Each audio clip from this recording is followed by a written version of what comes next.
दोस्तों, पहलगाम आतंकी घटना के बाद से लगातार आपने देखा कि इस देश की मीडिया ने कैसे हिंदू मुसलमान करने में कोई कसर नहीं छोड़ी और जो आईटी सेल काम कर रहे थे 5-5 रुपये के दिहाड़ी मजदूर, उन्होंने भी पूरी गंदगी फैलाई। लेकिन आज की महत्वपूर्ण खबर आपको दिखाने जा रहा हूं, क्योंकि उस आतंकी घटना के बाद जब जांच एजेंसियां सक्रिय और तेज रफ्तार से हुई तो आखिरकार 2 जासूस हत्थे चढ़े।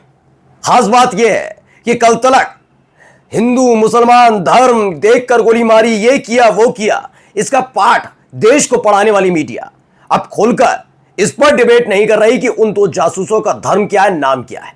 खबर सिर्फ इतनी नहीं है, आज आपको पुलवामा की वो बच्ची भी दिखाऊंगा, मुस्लिम बच्ची जिसने इतिहास रचा है।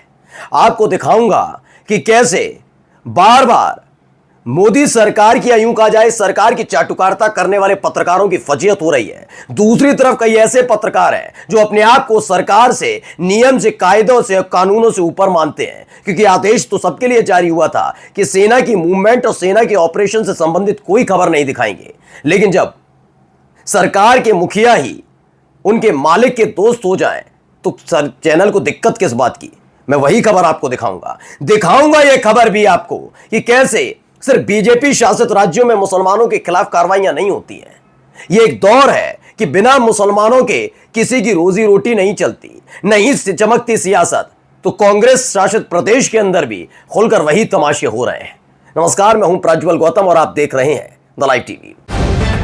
द लाइव टीवी, सच सबसे आगे। शुरुआत कर रहा हूं एक खबर के साथ। ये भारत समाचार की पहले खबर देखिए। इन्होंने पंजाब के डीजीपी हैं, उनका एक ट्वीट है, उस पर एक जानकारी आई है कि अमृतसर के रूरल पुलिस ने 3 मई को 2 लोगों को गिरफ्तार किया। नाम पढ़िएगा, पलक शेर माशी और सूरज माशी, ठीक है ना। इनके बारे में बताया गया कि जो मसीह हैं दोनों के दोनों, यानी पलक शेर मसीह हैं और सूरज मसीह हैं, ये दोनों के दोनों ये लीक कर रहे थे sensitive information army cantonment area और एयरबेस से संबंधित अमृतसर के। ये जासूस थे, पाकिस्तानी जासूस बताए गए और इस लिहाज से इन्हें गिरफ्तार किया। भारत समाचार की खबर है, पंजाब में अमृतसर में बड़ा जासूसी कांड बेनकाब हुआ, 2 जासूस गिरफ्तार हुए, सेना की गोपनीय जानकारी लीक हुई, पाकिस्तानी खुफिया एजेंसी आईएसआई से कनेक्शन उजागर हुआ। पलाक शेर मसीह हैं और सूरज मसीह, ये दोनों पकड़े गए। अब इन दोनों का धर्म और नाम बताने में और उस पर लंबी डिबेट करने से ये चरण चाटुकार पत्रकार एंकर जो अपने आप को राष्ट्रवादी बताते हैं, क्यों चुप्पी साध कर बैठे हैं? क्यों उनके धर्म के नाम पर, क्यों उनके नाम पर ये नहीं हो पा रहा ये डिबेट? क्योंकि आप ही तो कह रहे थे कि धर्म देखकर गोली मारी गई थी। तो यहां पर भी बताइए ना कि किस धर्म के वो लोग हैं जो जासूस। मैं इस पे भी नहीं आता हूं और ना मैं उस पर जाऊंगा, क्योंकि हमारा चैनल सिर्फ एक चीज जानता है कि देश सर्वोपरि है और देश के खिलाफ कोई भी कुछ करेगा, चाहे वो जासूसी हो, चाहे देश विरोधी काम हो, चाहे वो किसी धर्म का हो, वो मेरे लिहाज से राष्ट्र विरोधी, देश विरोधी और सबसे गलीच व्यक्ति है। गलीच कह रहा हूं मैं, वो किसी धर्म का हो, चाहे वो हिंदू हो या वो मुसलमान हो, ये मेरे लिहाज से मानना है। लेकिन इनका क्या है, इन्होंने तो धर्म ढूंढना होता है। अच्छा, वो पकड़ा गया मुसलमान, ओहो तो टूट पड़ो, और इन पर कुछ कर पाएंगे आप तमाशा? क्योंकि आपकी रोजी रोटी तो इसी चरण चाटुकारिता में चल रही है ना। अब आप बताइए, आगे लिखा है, सेना छावनी एयरबेस की तस्वीरें दुश्मनों को भेजी, जेल में बंद हरप्रीत सिंह के जरिए कनेक्शन हुआ, ऑफिशियल सीक्रेट के तहत केस दर्ज, देशद्रोहियों को बख्शा नहीं जाएगा, पंजाब पुलिस कह रही है। खैर अच्छी बात है, देशद्रोहियों को बख्शा नहीं जाना चाहिए, लेकिन इस देश की मीडिया से आज मेरा सवाल है, ना जांच एजेंसी से सवाल है, ना पुलिस से मेरा सवाल है। आज मेरा सवाल सिर्फ इस देश की घिनौनी मीडिया से है, जो धर्म के नाम पर अपना ये खबरों वाला धंधा चलाती है, खबर नहीं बेचती, नफरत वाला धंधा चलाती है, उससे सवाल है। चलिए अगली खबर जरा इसी रिलेटेड है। देखिए ये खबर भी आई, अमृतसर में बड़ा जासूसी कांड बेनकाब हुआ है और दोनों का नाम मैंने बता ही दिया, शेर मसीह और सूरज मसीह। बस हैरत वाली बात है कि देश बहुत बड़े राष्ट्रवादी जो बन रहे थे ना, ज्ञान की पाठशाला, काला सफेद लाएंगे, दंगल महादंगल, ये कर देंगे वो कर देंगे, पाकिस्तान, ये तमाम चीजें, मुसलमान हिंदू धर्म पूछकर मारा।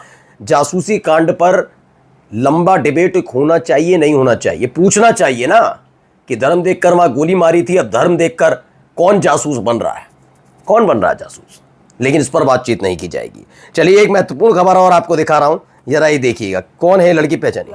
Without any technology Shabnam Sadiq ने 463 मार्क्स लाए हैं 12th क्लास में, और ये इस बात को साफ तौर पर दर्शाता है कि अगर आपके पास चाहत हो, विजन हो आपके पास वो कैपेबिलिटी हो तो आप किसी भी माहौल में पढ़ाई कर सकते हैं और अपनी मंजिलें हासिल कर सकते हैं। शबनम, शॉर्ट में मुख्तसर से जवाब जानना चाहते हैं, क्या लगता है आज के वक्त में ज़रूरी है कोचिंग सेंटर होना, स्मार्ट क्लासेस होना, बड़े बड़े कोचिंग सेंटर्स में पढ़ना, बड़े स्कूलों का सहारा लेना, या फिर किसी भी जगह पढ़ाई की जा सकती है? किसी भी जगह पढ़ाई की जा सकती है अगर आप में जज्बा है, हौसला है, और कोचिंग सेंटर्स वगैरह की बिल्कुल भी ज़रूरत नहीं है। देखिए, ये बच्ची है, घर के हालात देखकर आपने समझ ही लिए होंगे घर के हालात कोई बहुत मुफीद नहीं है कि घर में एसी लगा है, कमरा अलग से बच्ची को मिला होगा, शबनम सादिक को, कि तुम बच्ची यहाँ बैठकर पढ़ना। हालात घर के देखकर आप समझिए। अब आइए, खबर क्या है इसमें? द मुस्लिम की खबर है, पुलवामा, समझ गए वो कहां पर है, खटवाड़ा त्राल, मिलिए शबनम सादिक से, जो बिना कोचिंग के 12वीं में 463 अंक प्राप्त किए। उनका परिवार तिरपाल से बने टेंट में रहता हुआ आर्थिक रूप से काफी कमजोर है। शबनम के पिता मोहम्मद सादिक मजदूरी करते हैं। बुनियादी कमी के बावजूद उन्होंने सफलता हासिल की।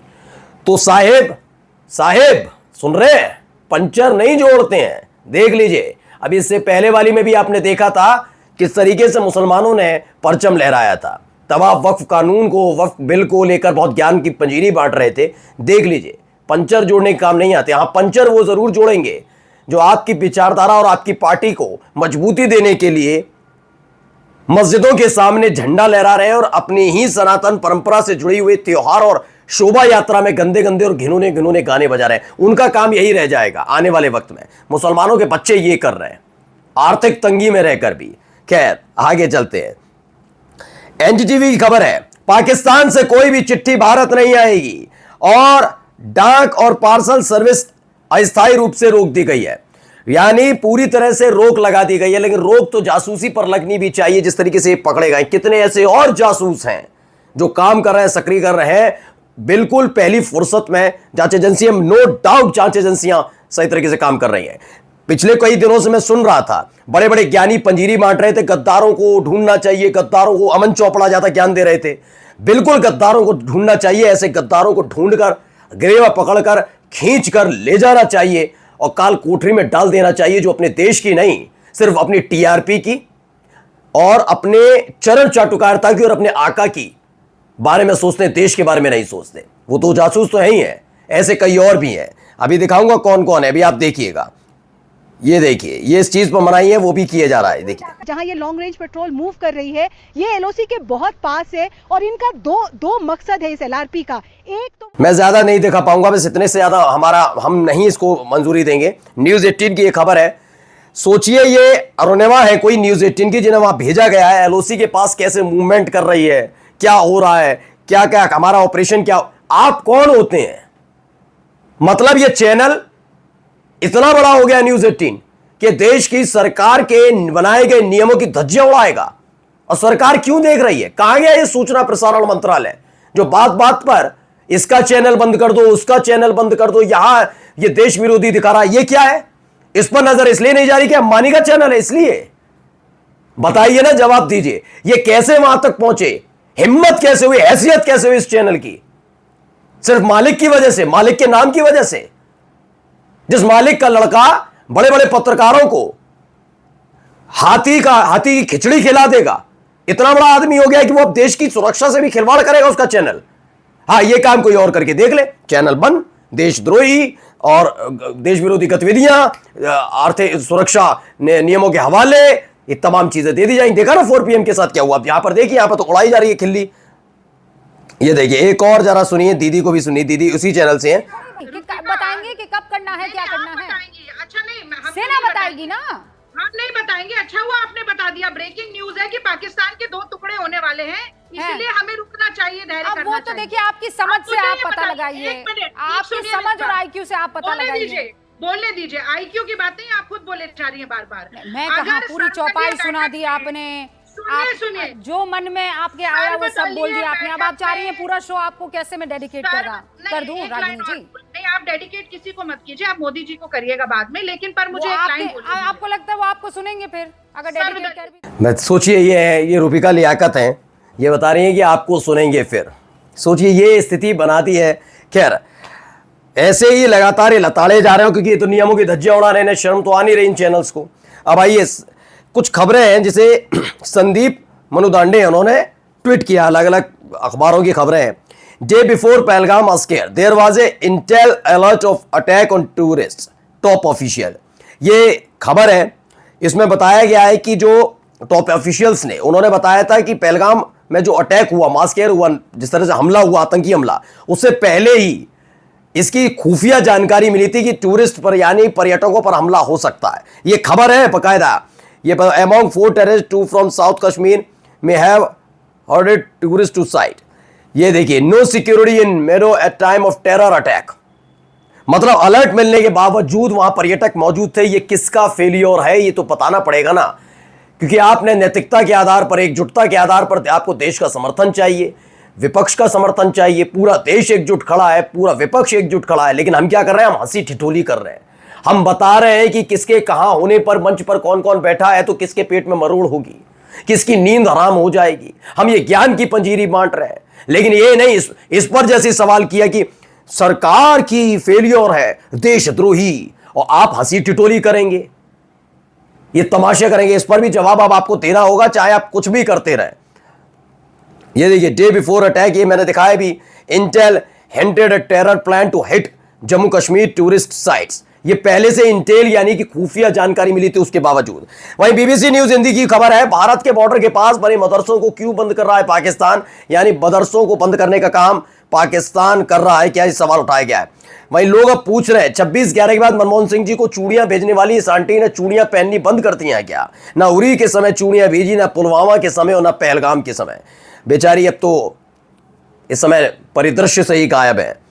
अब आते हैं जरा उस खबर पर जो लंबे समय से इस देश के अंदर चल रही है। खासतौर पर इनका जन्म जो हुआ वो बीजेपी शासित राज्यों में हुआ। बीजेपी के शासित राज्यों के जो मुख्यमंत्री जो संवैधानिक पद पर बैठे हैं वो भी ये बात बताते रहे कि मैंने इतने मदरसे बंद किए, ना मैंने ज्यादा बंद किए। लेकिन यहां भी है, ये कांग्रेस शासित राज्य है हिमाचल प्रदेश, जहां पिछले साल एक मस्जिद को लेकर बड़ा नौटंकी शुरू हुई थी। तमाम तमाशे, हिंदूवादी संगठन ये ज्यादा कर दिया, वो कर दिया, ये कर दिया। राहुल गांधी ने हाल ही में कहा था कि उनकी पार्टी में कोई स्लीपर सेल है, लेकिन इस मामले को लेकर अब तक कार्रवाई क्यों नहीं कर पाई। देखिए, कवि शजीज लिखते हैं, कांग्रेस शासित हिमाचल प्रदेश के शिमला में संजौली मस्जिद को पूरी तरह अवैध घोषित करते हुए नगर निगम आयुक्त की अदालत ने शनिवार को गिराने का आदेश दे दिया। इस मामले में आप राहुल गांधी, प्रियंका गांधी, किसी को भी टैग कीजिए, आपको जवाब नहीं मिलेगा, क्योंकि हिमाचल में मुसलमान की आबादी सिर्फ 2% है। लिहाजा कांग्रेस भी वोट बैंक की राजनीति कर रही है। कांग्रेस की मोहब्बत की दुकान मौका देखकर खुलती है और बंद होती है। बिल्कुल सही बात है। बात कांग्रेस की अब रही नहीं ना भाई, ना बीजेपी की नहीं रही है, सॉरी, सब है। कौन सा ऐसा राजनीतिक दल है जो बता दिया हिंदू मुसलमान अब नहीं करना चाहता? वो देख लिया ना उन्होंने देखा टीआरपी मिलती है भाई, मजा ये दौर ये आ गया है। मैं खुलकर मैं पहले भी कह चुका हूं, खालिद अनवर परेशान मत हो, तुम्हारी वजह से कई पार्टियां चल रही हैं और सारी पार्टियां चल रही हैं। तुम्हारी वजह से ही ये जो अपने आप को कट्टर हिंदू और हिंदूवादी संगठन बताते हैं, इनके घर में रोजी रोटी पक जाती है। क्योंकि अगर तुम लोग नहीं रहोगे तो कौन से धार्मिक स्थल के सामने खड़े होकर जय श्री राम के नारे लगाएंगे? कहां से इन्हें 5-5 रुपल्ली मिलेंगी? कहां से इनके घर में चूल्हा जलेगा? आइए इनको भी सुनिए जरा, ये भाई साहब क्या कह रहे हैं। शर्मा जी, हमारा इतिहास है। शर्मा जी, कौन बनाया जाति? कौन बनाया है? आपको अभी तो पढ़े होंगे आप। कौन है आप? कौन है ये बताइए। हम तो इंसान हैं। अच्छा, बढ़ना चाहिए, आरक्षण बढ़ना चाहिए, आरक्षण कम होना चाहिए, खत्म होना चाहिए इस देश से। आरक्षण खत्म होना चाहिए, आरक्षण खत्म होना चाहिए। शर्मा जी, आपको क्यों लगता है कि आरक्षण खत्म होना चाहिए? आरक्षण खत्म होगा तब एक समान होंगे सब। हिंदू राष्ट्र में मुस्लिम राष्ट्र अलग पाकिस्तान बना था तो ये हिंदू राष्ट्र हुआ कि नहीं हुआ? किसने, कौन घोषणा किया? घोषणा कोई करे या न करे, अपने आप बन गया। जो हिंदू यहाँ रह रहा था तो हिंदू राष्ट्र हुआ। आपको दे रहे हैं, आप पत्रकार हो। अब बताइए कौन है ये? है, आपने लखनऊ अगर गए हैं तो ये शर्मा चाय वाले हैं, उनके मालिक हैं ये। इनका पूरा धंधा ये लिखते हैं दलित पिछड़ों से चलता है। देखिए किस तरीके से ये हिंदू राष्ट्र का राग अलाप रहे। अब आप खुद ही समझिए, सबका अपनी अपनी मेंटेलिटी है। और चलते चलते एक महत्वपूर्ण खबर और देखते जाइए। खबर क्या है, खबर देखिए आप। कौन सा व्यक्ति निकलता है? इनका आर्थिक बहिष्कार करना बहुत जरूरी है हमारे एरिया में, हिंदू बाहुल्य क्षेत्र में। ये महाराष्ट्र के ठाणे से खबर है। ये नदीम दावा करते हैं कि महाराष्ट्र के ठाणे में मीरा भाईंदर जो है इलाका, वहां पर 25 अप्रैल को सकल हिंदू समाज द्वारा पहलगाम आतंकी हमले के खिलाफ आयोजित एक विरोध प्रदर्शन में एक प्रतिभागी ने मुसलमान के आर्थिक बहिष्कार का आह्वान किया ताकि वे हिंदू क्षेत्रों को छोड़ दें। अब आप खुद सोचिए, इस देश के अंदर गद्दार कितने हैं। बिल्कुल सही कहा था अमन चोपड़ा ने, गद्दार को पहचानो, कई आपकी रडार पर खुद आ जाएंगे। नमस्कार।